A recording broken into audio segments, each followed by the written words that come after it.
समस्त सुधीजनों को सादर वंदन। कल मैंने स्त्री विमर्श पर नई और पुरानी किताबें इस शीर्षक से एक वक्तव्य प्रस्तुत किया था।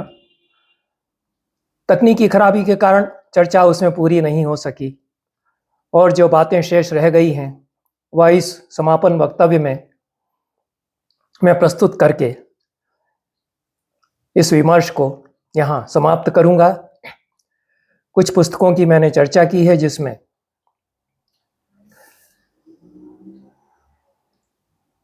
धर्मशास्त्र और स्त्री को लेकर के किए गए स्त्री विदुषियों के द्वारा जो अध्ययन है उन पर बात की है। स्त्री चिंतन और विमर्श इस शीर्षक से जो पुस्तक प्रकाशित है इस पर मैंने बात की है। चुप्पियां और दरारें इस शीर्षक से यह पुस्तक गरिमा श्रीवास्तव की जो स्त्रियों की आत्मकथाओं पर केंद्रित है। आत्मकथाओं का विश्लेषण इसमें किया गया है और आत्मकथा की सैद्धांतिकी पर भी बात की गई है। गरिमा श्रीवास्तव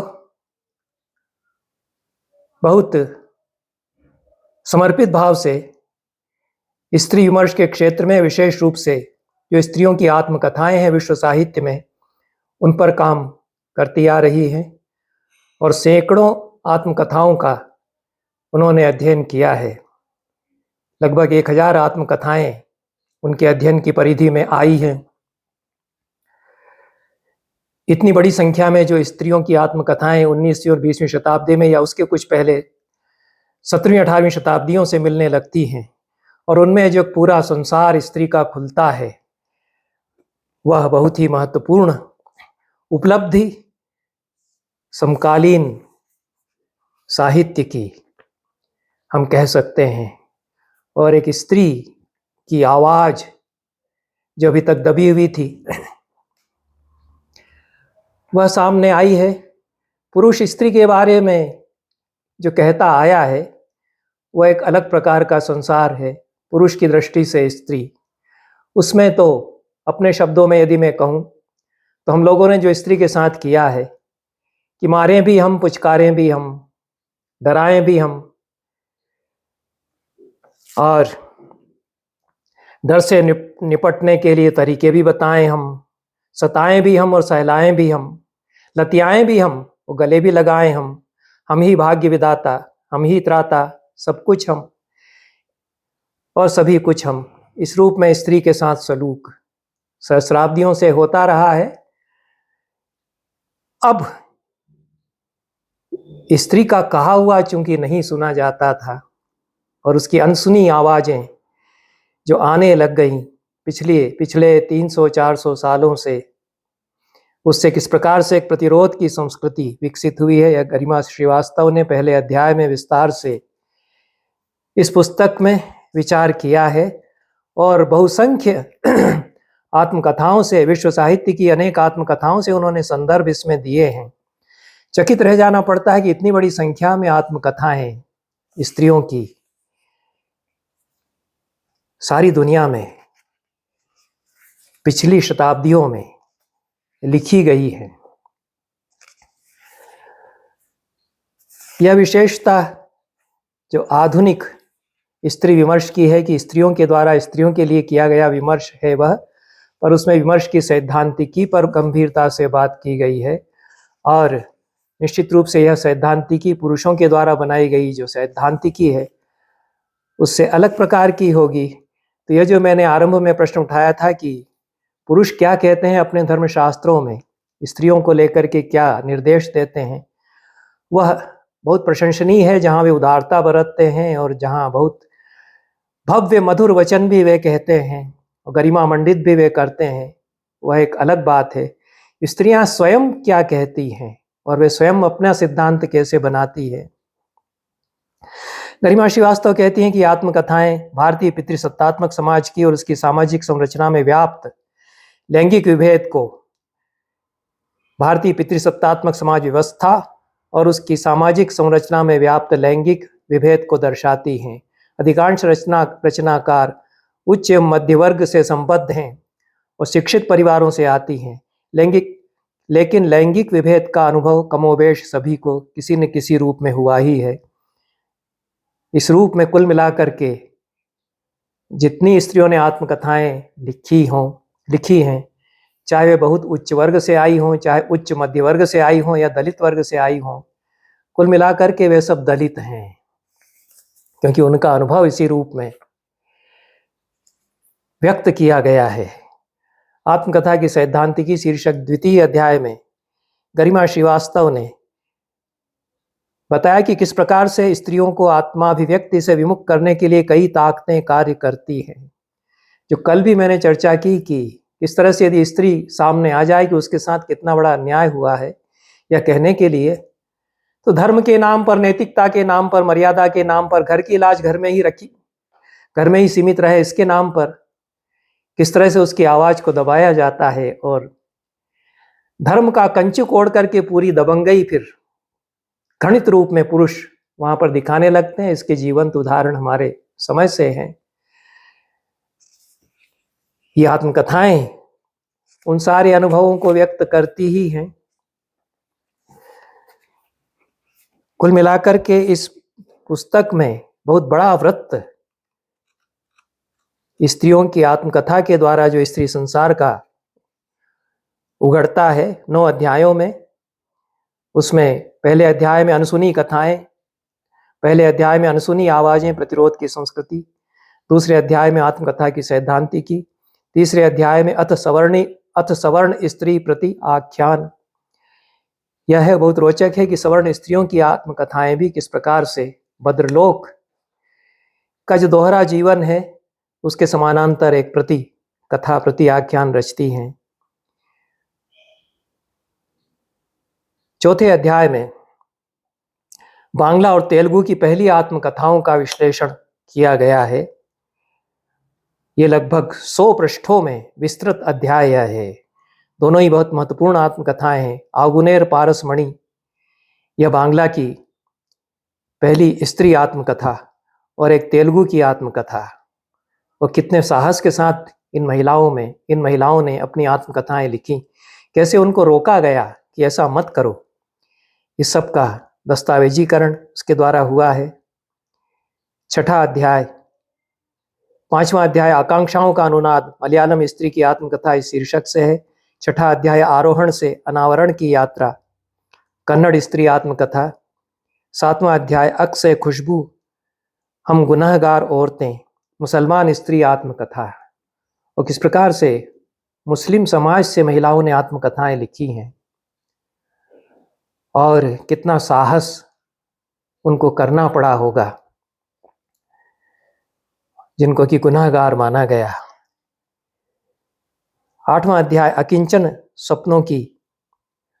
स्वरों की महा प्राण पुकार इस शीर्षक से है। इसमें दलित स्त्री आत्मकथाओं का विश्लेषण है। 9वें अध्याय में अश्वेत दास आख्यान, अश्वेत स्त्री आत्मकथा इस शीर्षक से विमर्श किया गया है। 500 से अधिक पृष्ठों की यह जो पुस्तक है बहुत संदर्भों से परिपुष्ट है और कितना विपुल साहित्य स्त्रियों की आत्मकथाओं का है। और जबरदस्त आत्मकथाएं स्त्रियों ने बहुत साहस के साथ अपने जीवनानुभवों को उद्घाटित करते हुए रची हैं। वह पूरी एक साहित्य की दुनिया इसमें नई होकर के सामने आती है। दलित आत्मकथाओं पर लिखते हुए कल्याणी की जो आत्मकथा है वह कितने जबरदस्त हिम्मत बटोर करके उन्होंने लिखी। उनको रोका गया था, लिखने पढ़ने से भी रोका गया, उन्होंने लिखना पढ़ना नहीं छोड़ा और उपनाम से लिखती रही। चांडाल उन्होंने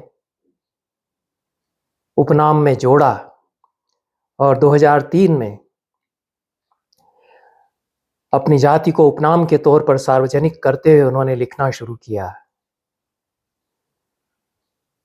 फिर लेखिका के रूप में पहचानी गई और आत्मकथा लिखने के मुद्दे पर उन्होंने बताया कि कुछ वर्ष पहले मुझसे एक साहित्योत्सव में कहा गया कि इंटरनेट पर बंगाल की दलित लेखिकाओं पर कोई सामग्री उपलब्ध नहीं है। मुझसे आग्रह किया गया कि वर्तमान बांग्ला में वर्तमान बंगाल में दलित स्त्री के दस्तावेज के तौर पर मैं आत्मकथा लिखूं।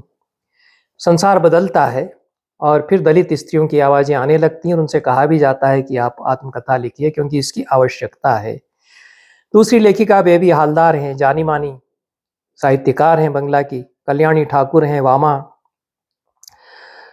उनकी आत्मकथाएं हैं और उनके जीवन के साक्ष्य हैं। यह अकिंचन स्वरों की महाप्राण पुकार शीर्षक अध्याय में जो दलित महिलाओं की आत्मकथाएं हैं उन पर बात करते हुए गरिमा श्रीवास्तव ने उनकी आत्मकथाओं की खूबियां बतलाई हैं। और अश्वेत व दास आख्यान, इसमें अश्वेत स्त्रियों की जो आत्मकथाएं हैं उन पर बात की गई है। संपूर्ण विश्व साहित्य की परिधि इसमें समाविष्ट की गई है इस अध्ययन में। विशेष रूप से भारतीय साहित्य पर तो अध्ययन है ही, और बड़ी संख्या में, इतनी बड़ी संख्या में आत्मकथाओं का विस्तृत अध्ययन, आत्मकथा की और स्त्री आत्मकथा की और स्त्री विमर्श की सैद्धांतिकी के साथ पहली बार इतने पुष्कल प्रामाणिक रूप में सामने आया है। पर एक पुस्तक और मेरे पास कुछ वर्षों से है, यह नया प्रकाशन नहीं है, यह तो पुराना प्रकाशन है। इसकी चर्चा भी मैं पहले करता रहा हूं। यह बंगला में लिखी हुई किताब है प्रार्थना मुखोपाध्याय की गणिका पुराण, और विदुषी इला घोष ने हिंदी में अच्छा इसका अनुवाद किया है। यह पठनीय पुस्तक है और गणिकाओं पर अच्छी सामग्री इसमें है। पर्वों में यह विभाजित है, 3 पर्व इसमें है और 3 पर्व हैं और 21 अध्याय हैं। प्रथम पर्व में प्राचीन भारतीय साहित्य में गणिकाओं की जो छवियां हैं उनका अध्ययन है। द्वितीय पर्व में विश्व साहित्य में जो गणिकाओं की छवियां हैं और गणिकाओं के चरित्र हैं। ग्रीक साहित्य है। ग्रंथकार एथेनस की रचनाओं में गणिका संवाद से लगा करके एथेनस के अनुगामी लुसियन और एलसिफन की रचनाओं में गणिका, प्राचीन ग्रीक और रोमन नाटकों में गणिका, मध्ययुगीन यूरोप में जर्मन नाटककार रोजविथा के नाटकों में गणिका, यह तो महिला नाटककार ही है। और 15वीं शताब्दी के फ्रांसीसी लेखक फ्रांसोवा वियों की जो रचना है द पोएट ऑफ प्रोस्टिट्यूशन, उसका विश्लेषण किया गया है 10वें अध्याय में। शेक्सपियर के नाटकों में गणिका पर बात की गई है 11वें अध्याय में। और विश्व साहित्य में गणिका की प्रथम आत्मकथा, यह बहुत ही महत्वपूर्ण है। और इस पर कितना विवाद भी हुआ है कि पहली आत्मकथा कौन सी है गणिकाओं की आत्मकथाओं में, उस पर विस्तार से बात उन्होंने की है। जितनी आत्मकथाओं की दावेदारी बताई जाती है उन पर बात करते हुए, और जो विश्व साहित्य की पहली गणिका आत्मकथा है उस पर उन्होंने चर्चा की है। और तीसरे पर्व में 19वीं शताब्दी से लगा करके 20वीं शताब्दी में जो बांग्ला साहित्य में गणिकाएं आईं, बंकिम चंद्र के उपन्यास, शरद चंद्र की रचनाएं, और भी विजेंद्र लाल राय हैं, रविन्द्रनाथ हैं, इनकी रचनाओं में, इनकी कथा साहित्य में गणिकाएं, और अंग्रेजी साहित्य में शेक्सपियर के बाद जो गणिकाएं आईं, ये जो आधुनिक साहित्य में गणिकाएं किस प्रकार से चित्रित हो रही हैं, फ्रेंच भाषा और रूसी भाषाओं के साहित्य में, इस पर बात की है। संपूर्ण विदेशी साहित्य का विहंगावलोकन किया है। विशेष रूप से चूंकि लेखिका बांग्ला है इसलिए बांग्ला साहित्य में जो नव आंदोलन और गणिकाओं का अभिनव रूपायन हुआ है उसमें अनेक लेखकों ने जो गणिकाओं का चित्रण किया है। प्रेमेंद्र, अचिंत्य, मनीष, बुद्धदेव दासगुप्त पूरा नाम है, जगदीश ताराशंकर बंदोपाध्याय से आशय होना चाहिए, बनफूल प्रसिद्ध लेखक, इन सब की रचनाओं में, कृतियों में जो गणिका का चित्रण है उस पर 15वें अध्याय में प्रार्थना मुखोपाध्याय ने बात की है। और किस प्रकार से साहित्य में गणिकाओं की आत्म जिज्ञासा बढ़ती है, आत्मविश्वास उनमें आता है और उनकी शक्ति का वर्णन लेखक करने लगते हैं। यह समरेश बसु और ज्योतिर्मयी देवी तथा प्रफुल्ल राय की आत्मकथाओं के द्वारा प्रार्थना मुखोपाध्याय ने बताया है। समरेश मजूमदार कि 3 नंबर की सुधा रानी शीर्षक उपन्यास का विश्लेषण है 19वें अध्याय में। 20वें अध्याय में गणिका लय की पृष्ठभूमि में रचित 2 उपन्यासों पर बात की गई है और बांग्ला साहित्य में गणिकाओं की आत्मकथाओं पर अंतिम अध्याय में इसमें बात की गई है। इसमें 3 महिला लेखिकाओं की अच्छी आत्मकथाओं पर विस्तार से चर्चा प्रार्थना मुखोपाध्याय ने की है। विनोदिनी 3 कोड़ी और मानदा सुंदरी, ये बहुत महत्वपूर्ण है और इन पर चर्चा इस तरह से गरिमा श्रीवास्तव की किताब में नहीं आई है। ये जो विश्व साहित्य में गणिका की प्रथम आत्मकथा पर चर्चा की गई है, इसमें पाली एडलर की आत्मकथा a house is not a home और फ्रेंच भाषा की गणिका लेखिका कोरा पर्ल की आत्मकथा मेमोयर डो कोरे पर्ल 1886 में छपी हुई, अमेरिका की एक अन्य गणिका मेडेलाइन की 1919 में छपी आत्मकथा, बंगला की प्रतिभाशालिनी अभिनेत्री विनोदिनी दासी की आमार कथा 1912 में छपी, एक दूसरी वारांगना मानदा सुंदरी की शिक्षिता पतितार आत्मचरित 1927 में छपी हुई। इन सब की चर्चा करते हुए जो पहली आत्मकथा किसी गणिका की विश्व साहित्य में आई है उस पर इन्होंने बात की है। पर इन सब ने जो बहुत पुरानी आत्मकथाएं हैं गणिका लेखिकाओं की, किस प्रकार से निर्भय होकर के आत्मकथाएं लिखी हैं, तमाम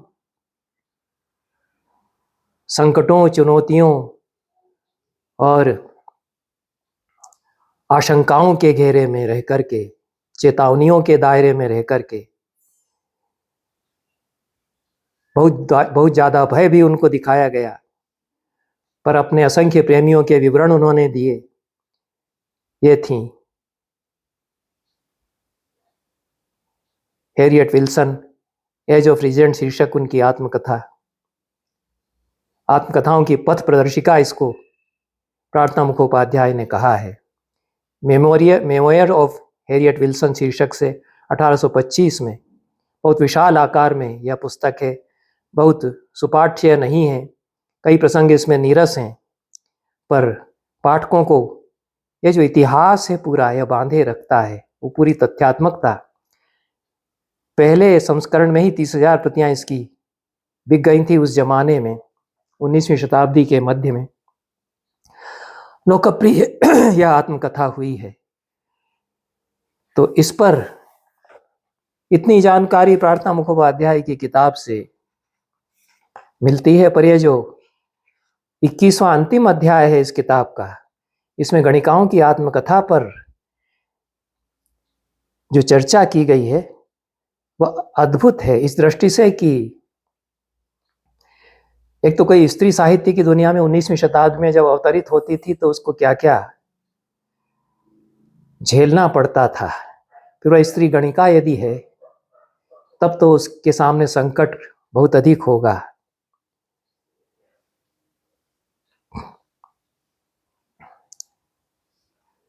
यह जो विनोदिनी की आत्मकथा, विनोदिनी बाद में बहुत प्रसिद्ध लेखिका बनी है बंगला साहित्य की, उनकी चर्चा होती है। और जीवनीकार उपेंद्रनाथ विद्याभूषण ने जो नटी विनोदिनी की जीवन कथा लिखी है उसमें उन्होंने बताया कि केवल अभिनेत्री थी ऐसी बात नहीं है, बहुत सारे अन्य गुण उनमें थे और अच्छी लेखिका तो वे थी ही। और उनकी जो पुस्तकें हैं ये बंगला साहित्य भंडार को सुशोभित करती हैं। आमार कथा विनोदिनी की यह आत्मकथा है जो उनकी साहित्यिक प्रतिभा का भी प्रमाण है। 1863 में कलकत्ता की गंदी बस्ती में गणिका माँ के गर्भ से विनोदिनी ने जन्म लिया था। गरीबी में बहुत जीवन उनका बीता, दारिद्र्य से पिसता हुआ वंचनापूर्ण जीवन उनका था, ऐसा प्रार्थना मुखोपाध्याय इला घोष के अनुवाद में बताती हैं।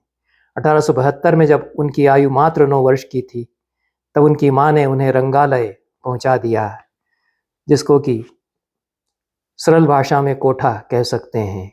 पर वहाँ से वो बंगला के रंगमंच पर आईं। वेणी संहार नाटक में द्रौपदी की सखी की उन्होंने छोटी सी भूमिका की। गिरीश चंद्र ने उनके अभिनय को देख करके प्रशंसा की और अभिनय में फिर उन्होंने ऐसी गिरीश की शिक्षा में रह करके उनकी शिष्या बन करके ऐसी दक्षता प्राप्त की कि वे अपने जीवन काल में किंवदंती बन गई थी। और गिरीश चंद्र ने उनके बारे में कहा कि मेरी प्रीतम शिष्या प्रतिष्ठित अभिनेत्री श्रीमती विनोदिनी का नाम सभी महोदयों के लिए पूर्णतः परिचित है। निम्न श्रेणी की अभिनेत्री से वह कैसे अति उच्च स्तर पर पहुंची थी, कैसे प्राणपण साधना, कैसे अक्लांत अध्यवसाय का अवलंबन कर उसने समग्र बंगवासियों का प्रेम और श्रद्धा अर्जित की थी, यह ज्ञातव्य विषय हो सकता है। लेकिन जब आमार कथा लिखने लगती हैं तो परिदृश्य कुछ बदल जाता है और व्यंग्य प्रहार भी होते हैं। उच्च श्रेणी के व्यक्ति भी अपनी जीवनी के विषय में लोगों के व्यंग्य से भयभीत हुए हैं, यह बताती हुई, यह कहते हुए उसको समझाया गया। स्वयं गिरीश चंद्र जो उसके दीक्षा गुरु थे, जिन्होंने उसको प्रोत्साहन इतना दिया था, उन्होंने भी मना किया था कि मत लिखो, तुम्हें बहुत झेलना पड़ जाएगा। बाद में उन्होंने कहा कि नहीं लिखो, अच्छा लिख रही हो और आना ही चाहिए। जैसा जो कुछ तुम लिख रही हो सच्चाई सामने आनी चाहिए। स्वयं गिरीश बाबू ने फिर भूमिका लिखी उसकी किताब की और प्रार्थना मुखोपाध्याय बताती है कि एक दुर्निवार आवेग था जिससे आत्मकथा लिखी गई है। उसके अंतःकरण में आत्माभिव्यक्ति का एक तीव्र आवेग काम कर रहा था। इस प्रकार की कोई आत्मकथा इसके पहले विनोदी के सामने प्रतिदर्श के रूप में, मॉडल के रूप में नहीं थी। यह आत्मकथा अपने आप में एक मानक बनी और पथ प्रदर्शिका बनी। और बाद में जिन गणिकाओं ने आत्मकथाएं लिखी हैं उनके नाम यहाँ दिए गए हैं। उनमें से दो का तो विश्लेषण यहाँ किया ही गया है, लेकिन प्रख्यात अभिनेत्री तीन कोड़ी, तारा सुंदरी, सुकुमारी और शिक्षिता गणिका मानदा सुंदरी इत्यादि ने अपनी आत्मकथाएं या जीवनियां लिखी। पर विनोदिनी जो लिखती हैं, मैं समाज पतिता घृणित वार नारी, भला किसको प्राणों की वेदना बताऊं, अतः मसी कलम से लिखने का प्रयास कर रही हूं।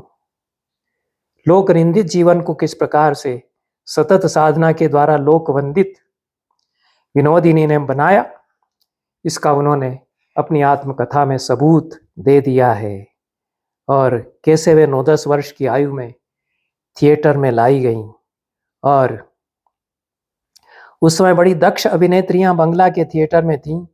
क्षेत्रमणि नारायणी उनके सामने दलित वर्ग से, निम्न मध्य वर्ग से आई हुई लड़की विनोदिनी ने एक जगह अपने लिए किस प्रकार से बनाई और कहती है कि मुझ में कोई गुण नहीं था, गाना अच्छा नहीं आता था, पर सीखने का आग्रह बहुत प्रबल था। उसके कारण अपने अस्तित्व को बना करके, बचा करके रखा और उभरी अपने संकटों से। विनोदिनी ने अपनी एकमात्र कन्या को अपने इस रास्ते से दूर रखने के लिए कितने कितने प्रयत्न किए, उसे शिक्षित करने का निश्चय किया। कोई स्कूल उसको भर्ती करने को तैयार नहीं था। असंख्य प्रेमी थे विनोदिनी के,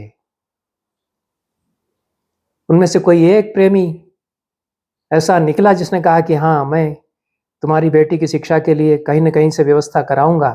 तब दूसरे लोग कितने उसके रास्ते में रोड़े अटकाने वाले सामने आ गए। ये कितना पुरुष समाज अधपतित हो सकता है। कोई महिला यदि प्राणपण से यत्न करती है कि मेरी बेटी कम से कम इस गलीज में न पड़े, तो पुरुष ही कितने बाधक बनते हैं। यह इस आत्मकथा से सामने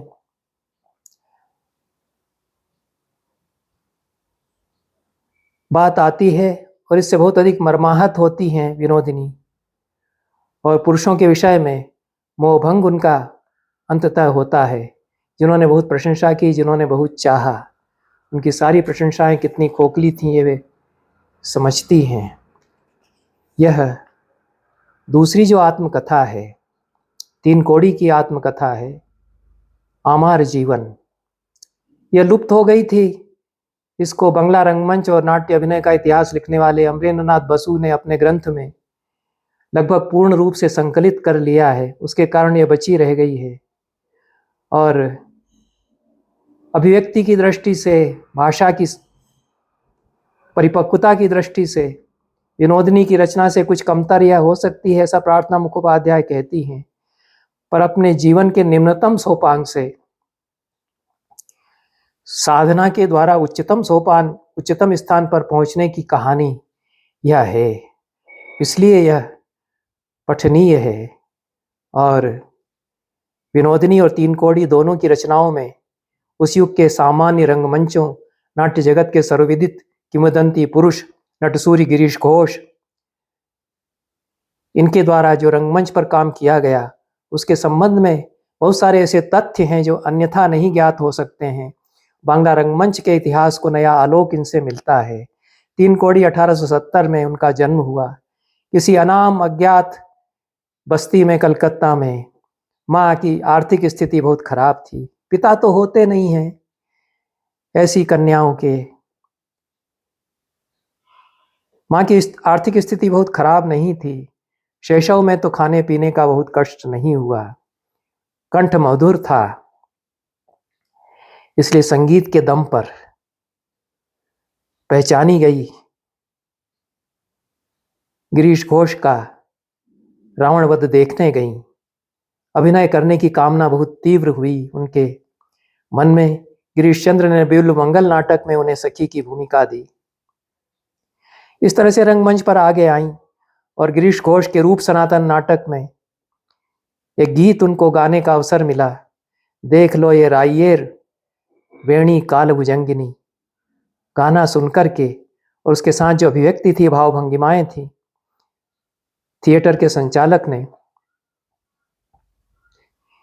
1 रुपया उनको पुरस्कार में दिया।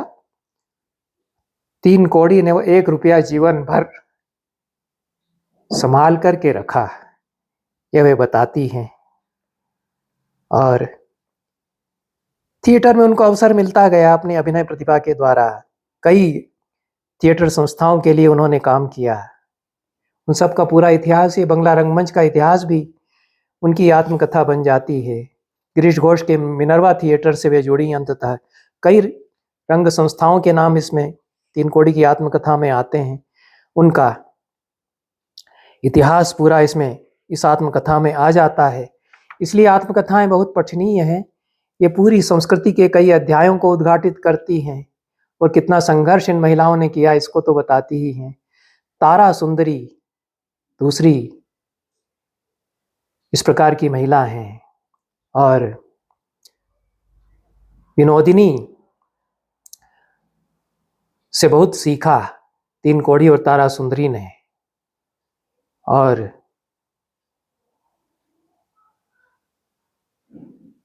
गिरीश चंद्र ने किस प्रकार से दोनों को संस्कारित किया, तीन कोड़ी को और मानदा सुंदरी को, यह भी इन आत्मकथाओं से सामने आता है।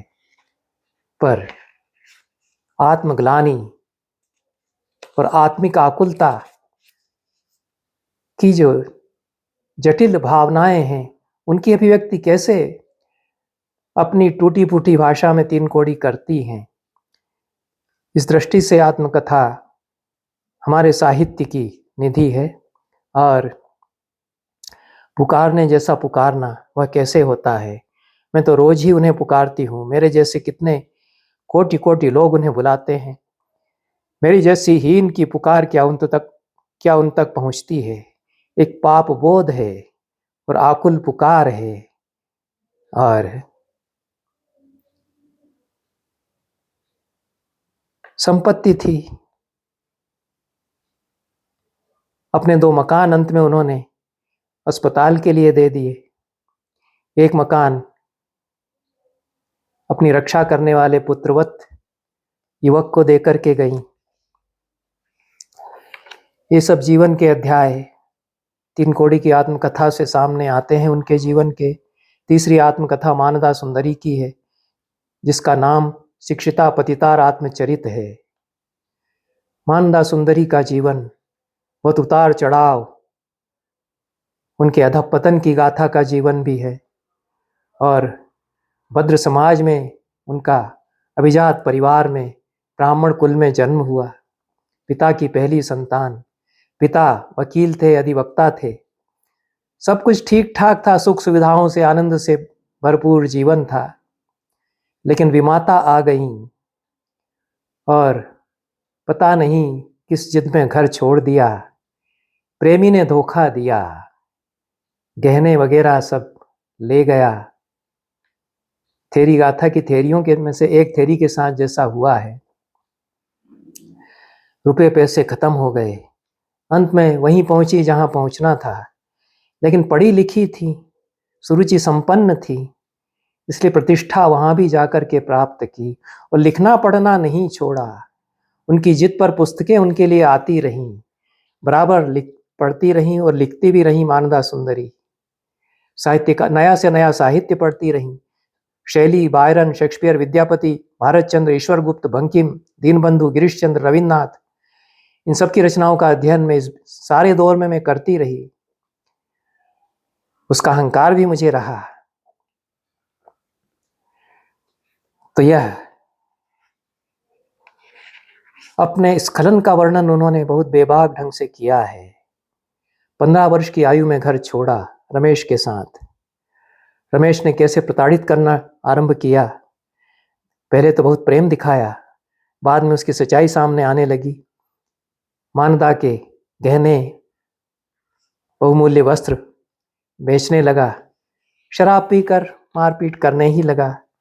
ये सारा जीवन वृत्त इसमें सामने आता है। राम बागान में आकर के भी अध्ययन में मन लगाती रही, अपने लिए एक शेल्फ अलग से रखी और जो बाबू थे उनसे कहकर पुस्तकें मंगवाती रहीं। ज्ञान पिपासा देख करके बाबू भी, जो प्रेमी थे, प्रसन्न हुए। वे पुस्तकें लाकर देते रहे और चिंतन शक्ति थी मानदा में, प्रतिभा थी, सूझबूझ थी और भले ही वारांगना के यहाँ आश्रय लेना पड़ा, ब्रेन वॉश उनका करने का प्रयास किया गया। कुसंग से मेरा कैसे अधःपतन हुआ उसको बताती हैं, लेकिन कैसे फिर उबरी भी उसको मानदा बताती हैं। कुल मिलाकर के ये जो एक हमारे साहित्य का पक्ष है, महिलाओं के द्वारा लिखे गए साहित्य का पक्ष, वह भले ही कहा जाए कि यह तो बीभत्स जुगुप्सित है, इसको ढक कर के ही रखना था, वो पाखंडियों के द्वारा कहा जाएगा ऐसा। और यह सामने आया, यह बड़ी बात हुई।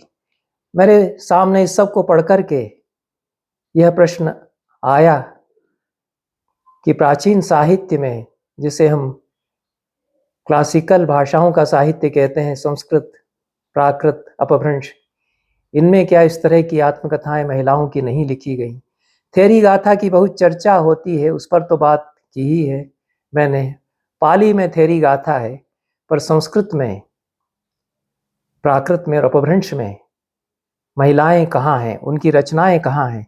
संस्कृत में तो महिला विदुषियों ने, पंडिताओं ने खूब काव्य रचनाएं की हैं, उस पर मैंने कई व्याख्यान दिए हैं, पूरी श्रृंखला है मेरी उपलब्ध है। और बड़ी महिला कवि हुई संस्कृत में, विज्जिका, शीला भट्टारिका, फल्गु, हस्तिनी, मोरिका, प्रशंसा भी उनको मिली। कालिदास से तुलना की गई विज्जिका की। पर उस सब से सवाल उठता है कि पूरा समाज कहाँ है। वो तो बहुत भद्रलोक से आई हुई महिलाएं हैं और वे भी पुरुषों से जो सीखी हुई काव्य कला है, अलंकारों की छटाएं हैं, उसमें रचनाएं करती हैं। पर ऐसी रचनाएं मिल जाती हैं जिनमें स्त्री की आकुल पुकार है और बहुत निचले वर्ग से आई हुई स्त्री की आकुल पुकार है, वो प्राकृत में है, अपभ्रंश में भी हो सकती हैं।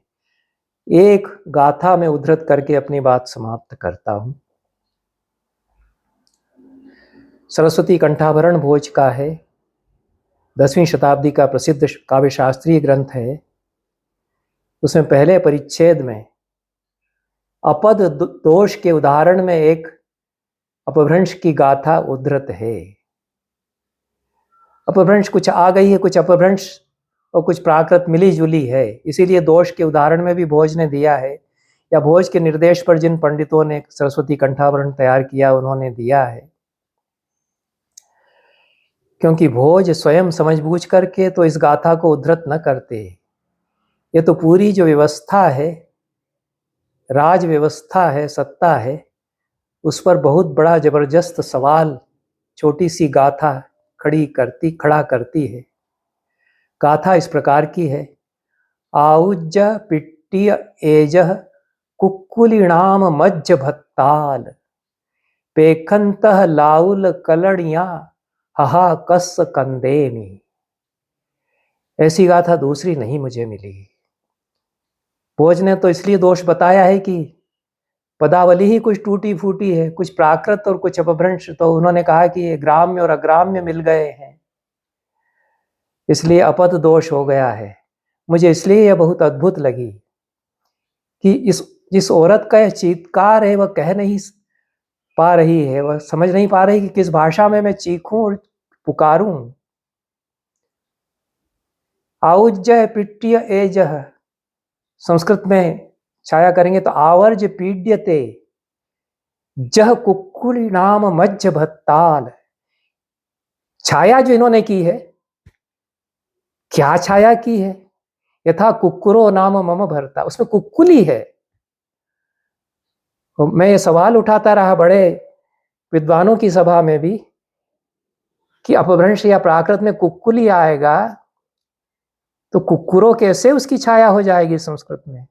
कुक्कुली कह रही है तो कुक्कुरी ही क्यों नहीं छाया कर देते? जो रत्नेश्वर है, महान टीकाकार, बड़े चिंतक हैं, उन्होंने भी यही अर्थ कर दिया। जो इतने बड़े संपादक हैं इसके, सुंदरी सिद्धार्थ और उनके साथ IGNCA के एडिशन में, उन्होंने भी यही छाया कर दी। छाया तो गलत की है, क्योंकि शायद प्राकृत ठीक से नहीं जानते रहे होंगे। संस्कृत के बड़े विद्वान हैं ये लोग। तो आउज्जय पिट्टिय एजह कुक्कुड़ी नाम मज्ज भत्ताल, आवर्ज पीड्यते यथा कुक्कुरी नाम मम भरता, ऐसा कुछ कह रही है वह। संस्कृत में यदि करेंगे भी तो कह रही है कि गला दबा कर के कुतिया की पिटाई जैसे की जाती है, उस तरह से मेरे पति की पिटाई की जा रही है। उपेखंतः लाउल कलनिया हहा कस कंदेमी, इसकी छाया भी गलत की है। प्रेक्षमाणा नाम राजकुल कर्म करा नाम छाया कर दी। अरे उसमें प्राकृत में वो कह रही है पेखंतः लाउल कलनिया, तो राजकर्णिक जो अधिकर्णिक है उससे आशय है। तो राजा के अधिकारी खड़े खड़े देख रहे हैं, गला दबोच करके मेरे पति की कुतिया की जिस तरह से पिटाई की जाती है उस तरह से पिटाई की जा रही है। अब मैं किसको चीख कर पुकारूं? ऐसा वो औरत कह रही है। यह भी एक आत्मव्रत है। किसने लिखा? किसी औरत की ही शब्दावली है, भले ही पुरुष कवि ने प्राकृत या अपभ्रंश में छंद उस पर बनाया हो, लेकिन चीख तो औरत ही रही है। औरत ने ही चीख मारी होगी। कविता तो उसी से बनी, और कविता तो बहुत बड़ी है मेरे हिसाब से। इसलिए बड़ी है कि जो ये छाया गड़बड़ कर रहे हैं, गलत कर रहे हैं, उसकी सही छाया में अद्भुत कविता है। वो जो औरत चीख रही है वो ये जानती है कि कुत्ते को दबोच करके मारेंगे तब जो हिकारत होगी, उससे एक अलग तरह की जुगुप्सा और हिकारत के साथ में कुतिया को दबोच करके जब मारेगा आदमी तब होगी। वो अपने अनुभव से बोल रही है कि कुत्ते को लतियाना आदमी के द्वारा और कुतिया को लतियाना उसी आदमी के द्वारा, दोनों में हिकारत में फर्क हो जाता है। इसलिए अपने आदमी को कुतिया से उपमा दे रही है, बड़ी उपमा है। यह जो मत गेहे मुसली व मूषिक वधु, मूषी व मार्जारी का, मार्जारी व शुनी, शुनी व ग्रहिणी, वाच्य किमन्यो जन। ये जो बहुत गिरे हुए वर्ग से कविता संस्कृत में आई, उसमें उसने भूख में तड़पते हुए अपने परिवार की हालत का वर्णन करते हुए कहा कि मेरे घर में जो चुहिया थी वह छिपकली की जैसी सूख करके रह गई है, जो बिल्ली थी वह चुहिया की जैसी नजर आने लग गई है, और जो बिल्ली थी वह कुतिया की जैसी नजर आने लग गई है, और जो पत्नी है वह कुतिया की तरह दिखती है। वहां भी उपमा है, कुतिया से ही उपमा है। तो यह एक आत्म पुकार, चीत्कार, आत्मकथा इसको कहें न कहें, यह आई है 10वीं शताब्दी के एक ग्रंथ में। यह भी संस्कृत के ग्रंथ से आई है। भले ही इस पर हंसा जाए कि ये क्या कविता हुई, हंसते रहेंगे लोग, पर ये जो अभिव्यक्ति हुई है, जो केवल दोष बताने के लिए भोज के ग्रंथ में उद्धृत की गई है, मेरे हिसाब से उसमें जो उपमा उसने दी है वैसी उपमा और कोई नहीं देने की हिम्मत कर सकता था। उस औरत ने उपमा दी है। इन शब्दों के साथ आज की चर्चा में समाप्त करता हूं। सभी को बहुत बहुत धन्यवाद। नमस्कार।